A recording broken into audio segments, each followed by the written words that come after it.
The silent passenger knew everything about their fake marriage. Episode 2, The First Demand. The message stayed on Isabella's screen. 3 simple words. I know everything. She stared at them for what felt like hours. The room suddenly felt colder. The mansion felt quieter. Every shadow seemed darker.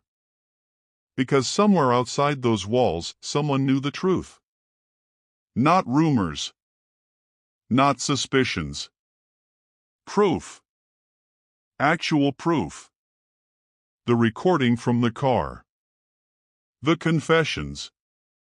The conversation. Everything. Her hands trembled as she immediately called me. I answered after 2 rings. Isabella? Her voice shook. Come to my room. Right now. Something in her tone made my stomach drop. 10 minutes later, I entered her bedroom. She was sitting on the edge of the bed. Pale. Terrified. And for the first time since our fake wedding, completely vulnerable. Without speaking, she handed me the phone. I listened. Every word from our drive played back through the speaker. Every confession. Every secret. Every lie. When the recording ended, neither of us spoke. Because there was nothing to say. The evidence was real. Somebody had been inside that car. Somebody had been listening. Somebody had planned this. Finally, I broke the silence. How many people know? She shook her head. I don't know. Did they ask for money?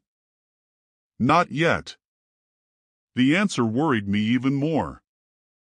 Most blackmailers ask for money immediately. This person hadn't. That meant something else was happening. Something more dangerous. The phone suddenly vibrated. Both of us jumped. Unknown number. Incoming call. The room became silent. Neither of us moved. The phone continued ringing. Once. Twice. 3 times. Finally, Isabella answered. Hello? No response. Only silence. Several long seconds passed. Then a voice spoke.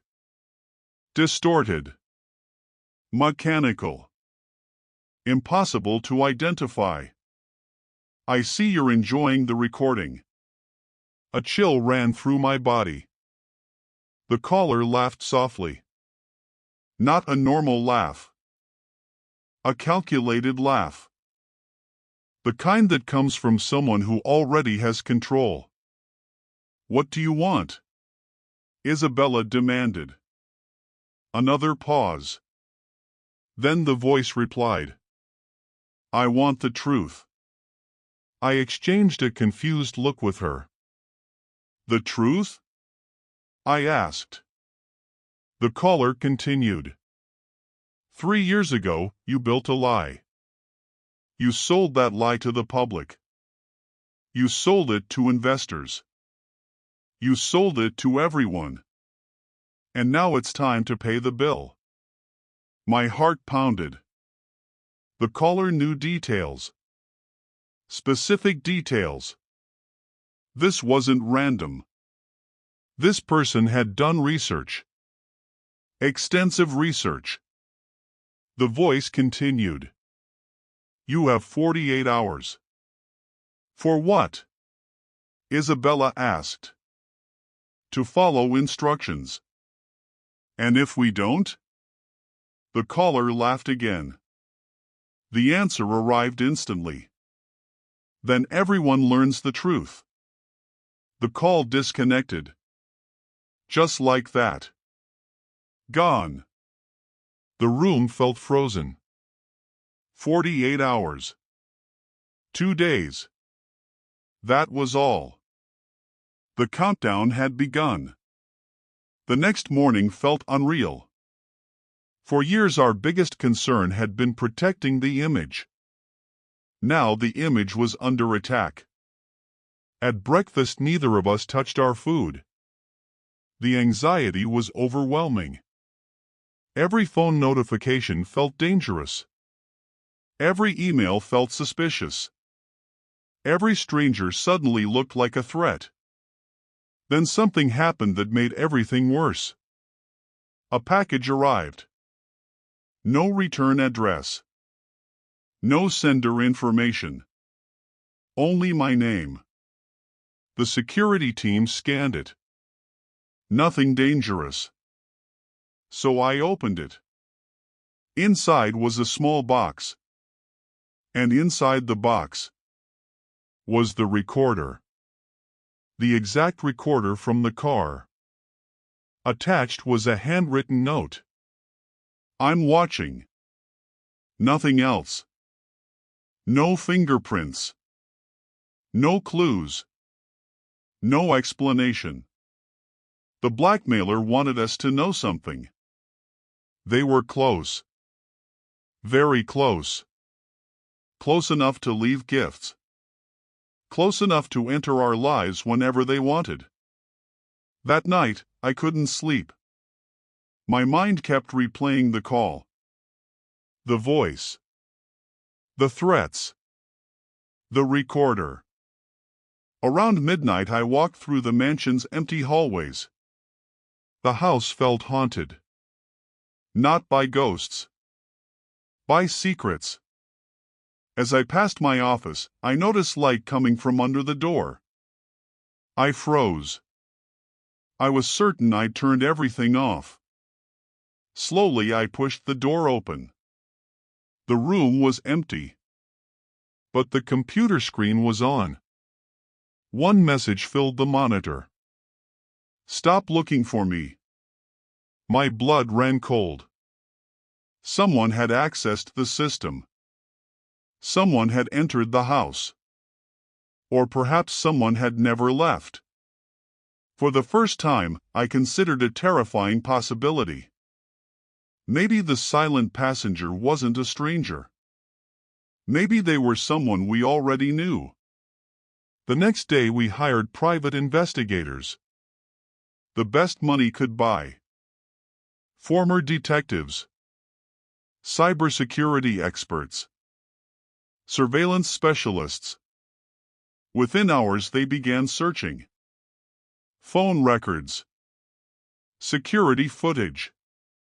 Vehicle tracking. Digital traces. Anything. Everything. But every lead ended the same way. Nothing. No identity. No location. No mistakes. The blackmailer was always one step ahead. And that frightened me more than the threats themselves. Because intelligent enemies are dangerous. Invisible intelligent enemies are deadly. Late that evening another message arrived. A single address. No explanation. No instructions. Just an abandoned warehouse on the edge of the city. Then the phone rang again. The distorted voice returned. Tomorrow. No police. No investigators. No security. Come alone. The line disconnected. For several minutes neither of us spoke. We both understood. This wasn't just blackmail anymore. It was a game. And the silent passenger was making the rules. The following night rain returned. The same rain that had fallen during the drive. The same rain that had witnessed our confessions. I drove alone toward the warehouse.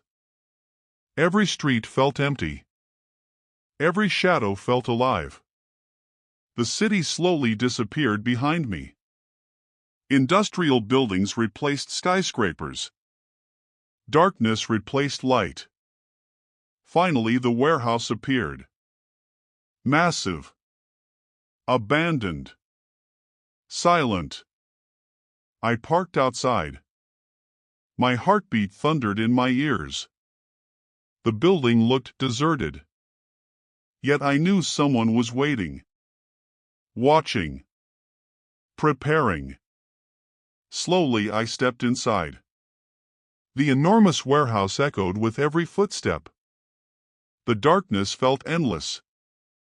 Then a spotlight suddenly switched on. I shielded my eyes. A table sat in the center of the room. And on the table was a photograph. I approached carefully. When I picked it up, my breath stopped. The picture showed Isabella and me. Taken years ago. Before the wedding. Before the contract. Before everything. Someone had been watching us far longer than we realized. A speaker crackled somewhere above. The distorted voice filled the warehouse. You finally came. Who are you? I shouted. The voice ignored the question. You've spent years lying. You've spent years pretending. And now you're going to learn what it feels like when somebody controls your future. I looked around desperately. Show yourself. Silence. Then the voice answered. Not yet. The lights suddenly shut off. Complete darkness swallowed the room. My heart raced. Then a final message echoed through the warehouse. The game has only just begun. Moments later, emergency lights activated. The room was empty. The speaker was gone. The voice had disappeared. The silent passenger had once again vanished without a trace. But they had accomplished exactly what they wanted. Fear. Confusion. Control. And as I stood alone in the darkness holding that photograph, I realized something terrifying. This wasn't about money. It never was. Whoever was behind this wanted something far more personal. Something far more dangerous. And whatever it was, we were running out of time. To be continued.